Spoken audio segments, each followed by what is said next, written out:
Buenas noches, hermanos, ¿cómo están? Bueno, el tema para hoy es la mente, el campo de batalla. Y quiero que me acompañe usted ahí donde se encuentra al libro de Efesios capítulo 6 versículo 11, que dice, vestidos de toda la armadura de Dios, para que podáis estar firmes contra las acechanzas del diablo. Y vamos a hacer un pequeño recorderis de lo que habíamos visto en las clases anteriores y las clases anteriores habíamos visto que en nuestra vida se habían formado bastiones. Y habíamos visto que esos bastiones eran como esas columnas que ustedes se habrán dado cuenta, los que habrán ido de pronto a Cartagena o que en la parte de las esquinas de los castillos hay unas torres. Y esas torres son las que sostienen las murallas. Esas torres son los bastiones, la que le dan la fuerza a la muralla. Y Pablo aquí habla en términos militares, dándonos a entender que tanto la muralla como el bastión hacen parte de lo que va a suceder en una guerra o de lo que hay en una guerra, de lo que se debe derribar en el momento de la guerra. Recuerde usted que para que los pueblos o los que iban a atacar o invadir a un lugar, primero tenían que enfrentarse y derribar esas murallas, esos bastiones para poder ingresar a las ciudades y tomarlas. De la misma manera, de la misma forma, el Señor derriba argumentos y bastiones que el enemigo ha puesto en nuestra mente. Y es precisamente en nuestra mente donde se suceden la mayor cantidad de guerras y peleas. Recuerde que hay una batalla y nuestra guerra no es carnal, no es contra carne y sangre, como dice la palabra. Dice que es contra argumentos. Entonces, pensando en eso, vamos a ver que hay una batalla y esa batalla ¿en dónde se sucede? Esa batalla se sucede en nuestra mente, con nuestros pensamientos. ¿Ok? Vamos a tener que entender que esa guerra o esa lucha por nuestra mente la libran dos poderes, dos fuerzas. Por un lado está Satanás y por otro lado está el Señor con su palabra. Pero antes de que podamos llegar a entender cómo es que esos pensamientos de Satanás han llegado a nuestra vida, es importante que usted entienda cuál es la naturaleza de Satanás, quién es Satanás. Vamos a tratar en esta noche de entender y de explicar un poco quién es Satanás, ¿cierto? Y cómo ha actuado durante el tiempo en nuestra vida y en nuestra mente. Lo primero que tenemos que entender es que Satanás es un impostor. Satanás siempre ha querido ser como Dios, pero la Biblia nos enseña algo muy importante y es que Satanás, aunque la Biblia dice que es el Dios de este mundo, Satanás no es Dios. Es lo primero que tenemos que entender, que Satanás no es Dios. Al Satanás no ser Dios, tenemos que entender y es que Satanás es una criatura.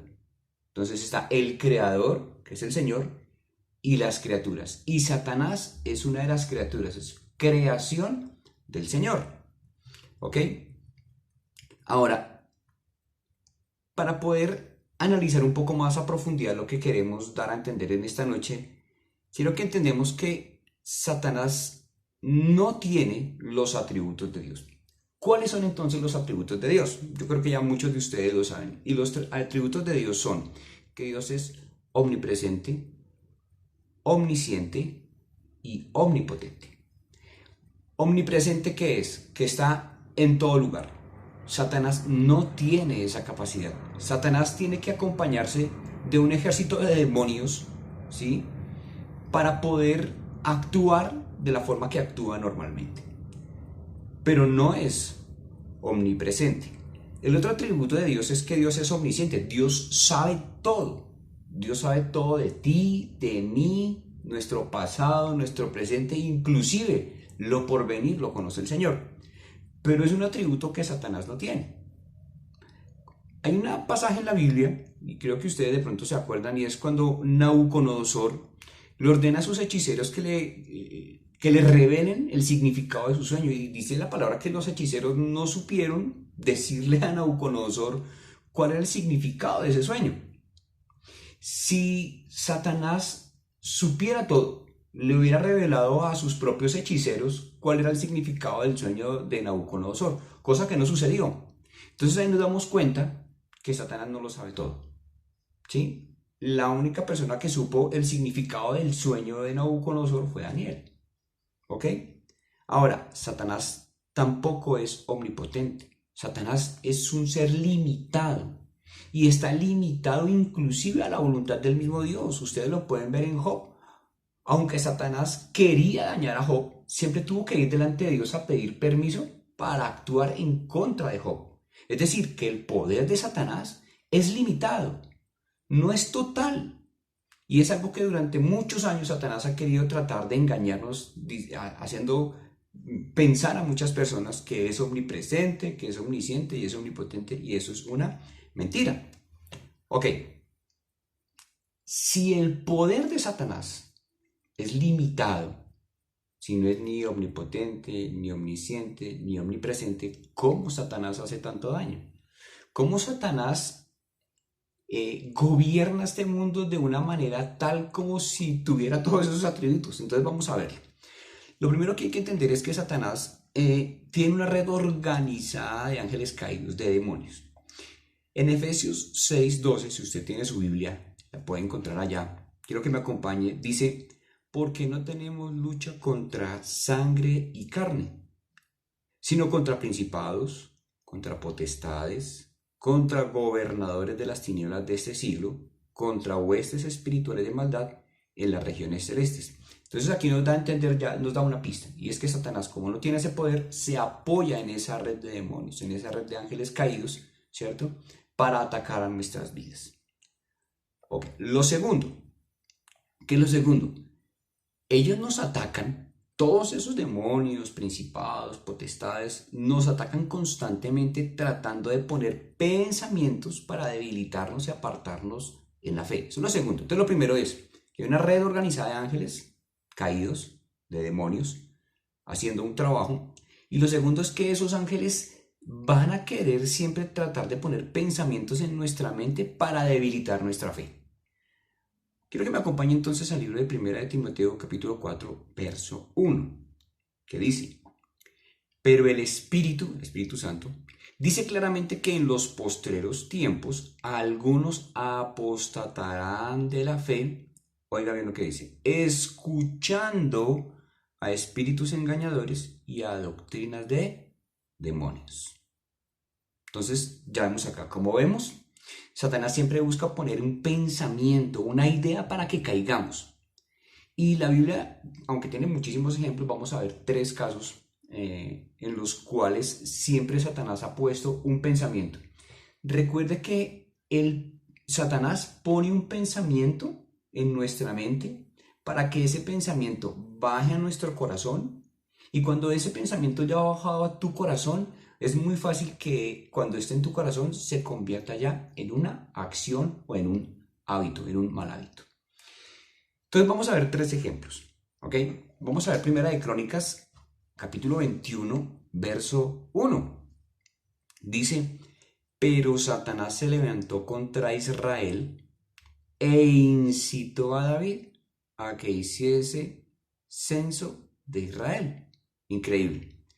Satanás incitó a David, lo incitó, le puso un pensamiento, y aunque David muchas veces pensó que el pensamiento provenía de él mismo, es mentira. Fue Satanás. Lo que dice la palabra es que Satanás se levantó contra Israel e incitó a David. Le dijo: David, ¿por qué no censas el pueblo?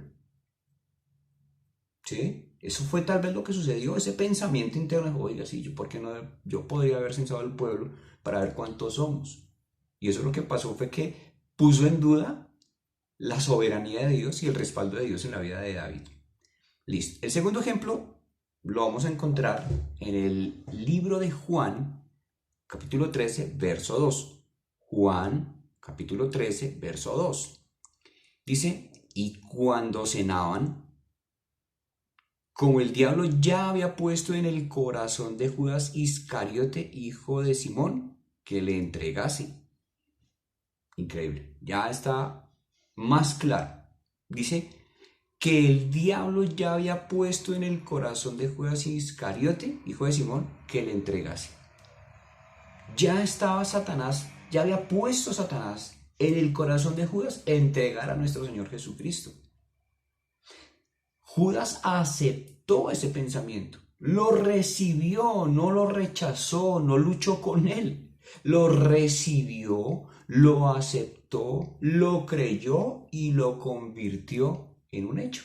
Recuerde, pensamiento, corazón y acción. Hechos 5:3, ¿qué dice?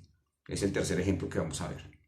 Dice, y dijo Pedro, Ananías, ¿por qué llenó Satanás tu corazón para que mintieses al Espíritu Santo y sustrajeses del precio de la heredad? ¡Wow! Aquí dice que Pedro le dijo a Ananías, ¿por qué llenó Satanás tu corazón para que mintiese? Incitó el corazón de Ananías para que engañara, para que mintiera al Espíritu Santo. El Espíritu Santo, Dios mismo, lo sabía todo. Pero fíjese aquí que Satanás ya había puesto un pensamiento en Ananías. Le dijo, Ananías, nadie se va a enterar. ¿En cuánto vendiste eso? Nadie no tiene por qué saber. Si tú le dices que valió 50, pues vale 50. Ellos no sabían en cuánto lo has vendido. Pero Dios sí sabía. Y Satanás siempre va a querer poner un pensamiento en tu corazón, en tu mente o en el mío, para que siempre dudemos del poder de Dios, para que siempre desfallezcamos en la fe, para dudar de Dios. Siempre Satanás va a querer poner pensamientos para que nosotros dudemos del poder de Dios. ¿De qué otra manera entonces Satanás también actúa en nuestras vidas? A través de 3 formas también. Entonces es a través de la tentación, de la acusación y del engaño. La tentación. Satanás siempre va a querer mostrar las cosas malas como si fueran buenas. Siempre, siempre. En el mundo, una relación sexual por fuera del matrimonio, Satanás siempre la va a hacer ver como algo bueno. Al que está casado le va a decir, una canita al aire, no tiene nada de malo. Chévere, disfrútalo.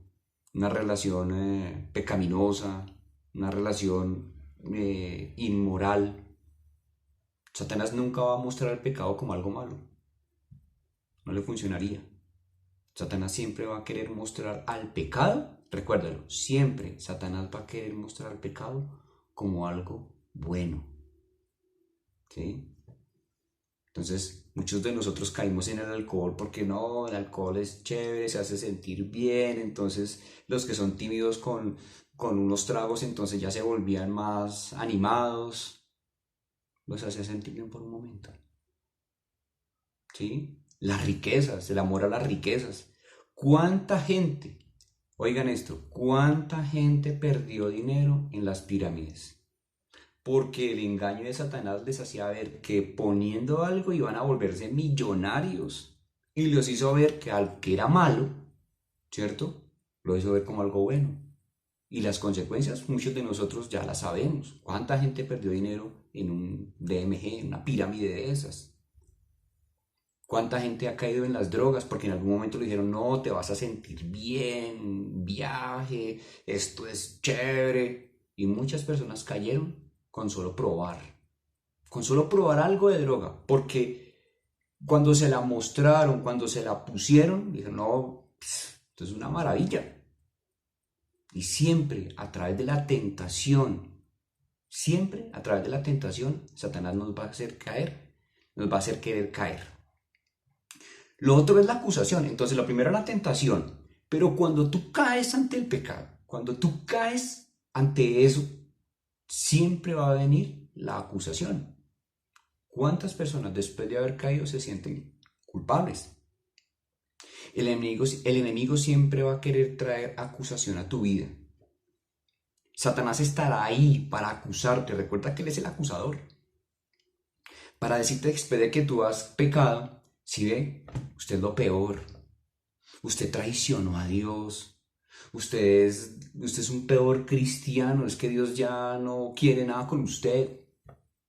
Y siempre va a querer traer esa acusación. Siempre nos va a querer decir que Dios nos ha apartado, que Dios no nos va a recibir. Siempre Satanás va a querer decirte, después de que has caído en la tentación y has cedido al pecado, va a querer acusarte. Va a querer decirte que tú no sirves para nada. Va a querer decirte que tú eres el peor cristiano, el peor padre, la peor madre, el peor hijo. Y siempre va a traer esa acusación. Ahora, ¿qué trae la acusación? ¿Cómo nos afecta la acusación? La acusación nos hace sentir infelices, avergonzados, mediocres. ¿Recuerdan ustedes el pasaje de Génesis?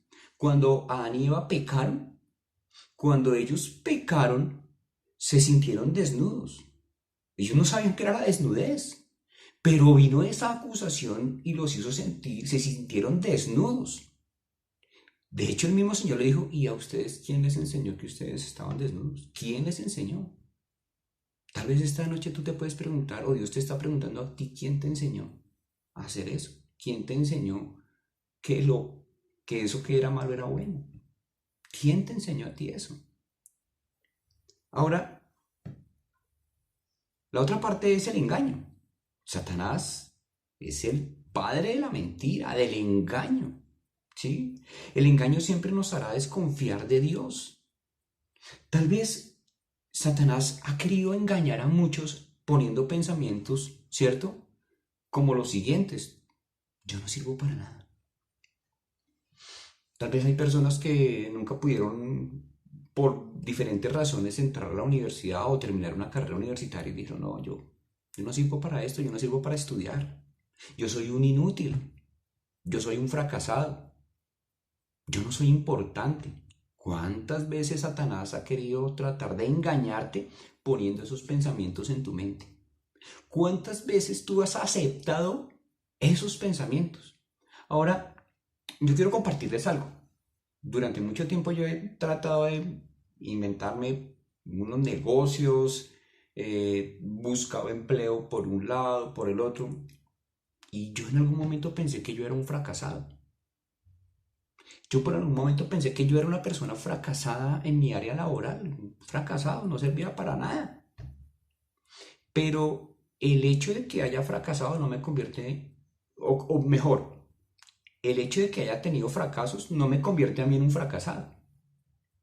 De hecho, después el Señor me hizo entender que todas esas circunstancias lo que hicieron fue madurar y lo permitió Dios para fortalecer mi fe. Pero Satanás siempre me quería hacer entender a mí que yo era un fracasado. Muchas personas han crecido con pensamientos de que no sirven para nada, de que son feos, de que son feas, de que son incapaces de hacer algo, de que son temerosos, de que son miedosos, de que son orgullosos.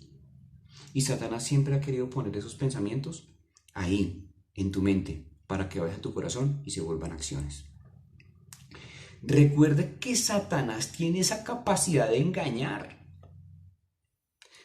Aún, remontémonos y recuerde que Satanás tuvo la capacidad de engañar la tercera parte de los ángeles del cielo. Los engañó a los mismos ángeles que estaban compartiendo con Dios, con Él, los engañó y los apartó. También engañó a Eva, mostrándole algo que era malo, se lo mostró bueno, la engañó. Ahora, Satanás pone pensamientos, pero ¿saben algo? Satanás nunca obliga a nadie a hacer lo que él les propone. Nunca, porque Satanás nunca obligó a los ángeles a rebelarse contra Dios. Y Satanás nunca obligó a Eva a decir, ¿cómo hace esta manzana? La obligo a comer. No, manzana, perdón, el fruto. Es que muchos lo relacionan con una manzana. Al fruto.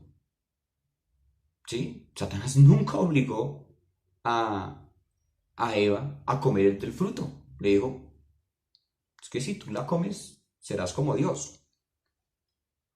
Simplemente Satanás puso un pensamiento, una idea en sus mentes para que esa idea llegara a su corazón.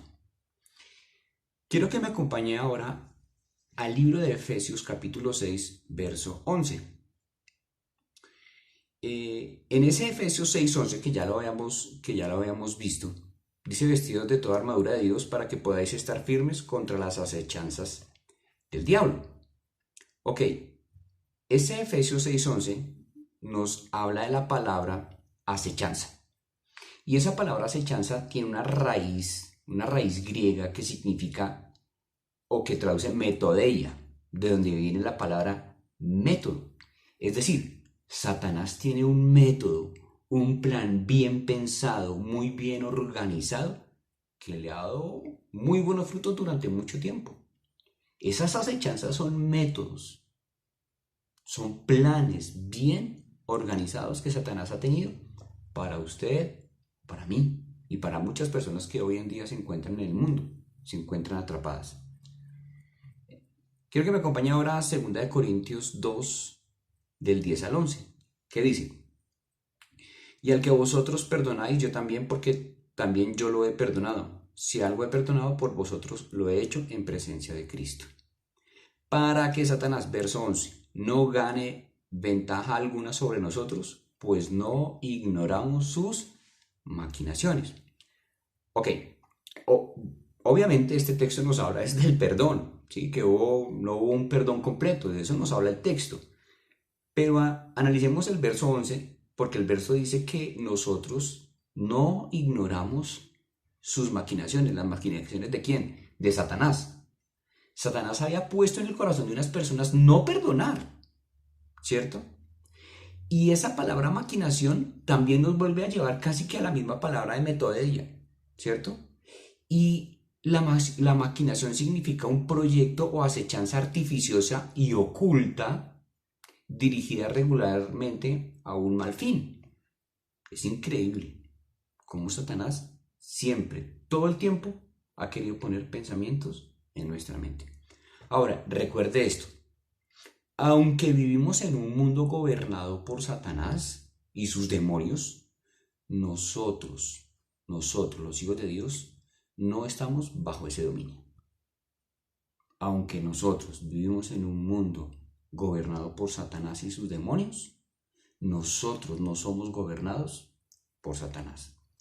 Colosenses 2, 14 al 15, que nos dice, esta palabra es increíble, dice, anulando el acta de los decretos que había contra nosotros, que nos era contraria, quitándola de en medio y clavándola en la cruz, y despojando a los principados y a las potestades, los exhibió públicamente, triunfando sobre ellos en la cruz. ¡Wow!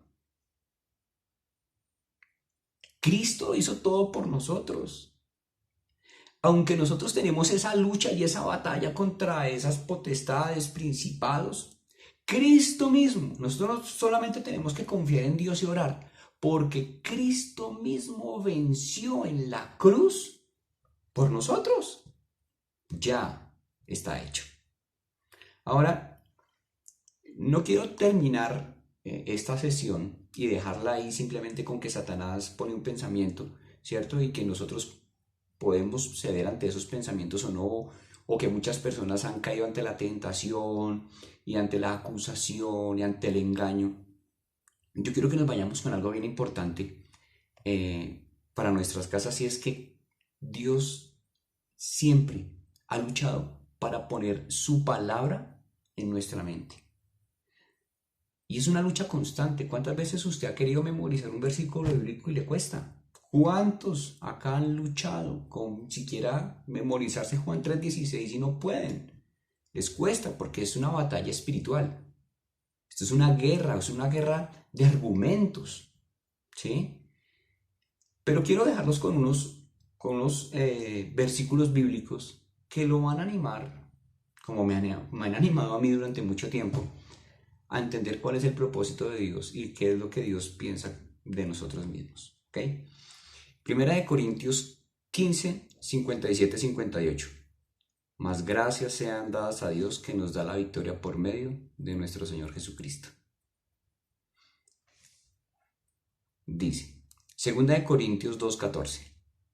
Mas a Dios gracias, el cual nos lleva siempre en triunfo en Cristo Jesús y por medio de nosotros manifiesta en todo lugar el olor de su conocimiento.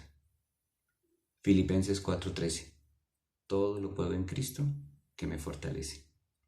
Primera de Juan 5:4. Porque todo lo que es nacido de Dios vence al mundo. Y esta es la victoria que ha vencido al mundo, nuestra fe. Isaías 40:31. Pero los que esperan a Jehová tendrán nuevas fuerzas. Levantarán las alas como águilas, correrán y no se cansarán, caminarán y no se fatigarán.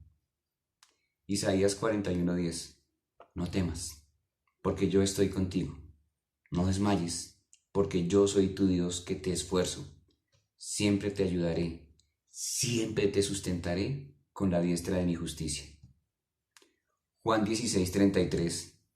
Estas cosas os he hablado para que en mí tengáis paz.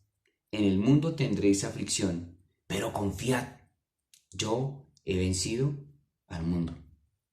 Y las posibilidades serían, creo que, infinitas.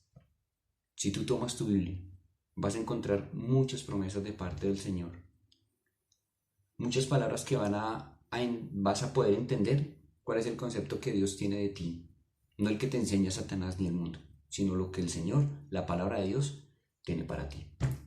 Bueno, hermanos, quiero que terminemos este tiempo con una oración y ya después pasamos a los grupos. Yo creo que ya sus facilitadores y cofacilitadores ya les enviaron el link para que ustedes se puedan conectar a sus grupos, pero vamos a orar para terminar. Amado Señor, yo te doy gracias en esta noche.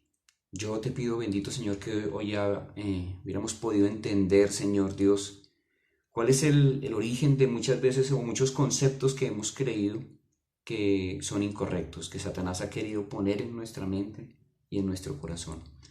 Hoy, Señor Dios, no aceptamos ningún pensamiento del enemigo y por el contrario sometemos todo pensamiento a la obediencia a Cristo, como dice tu palabra.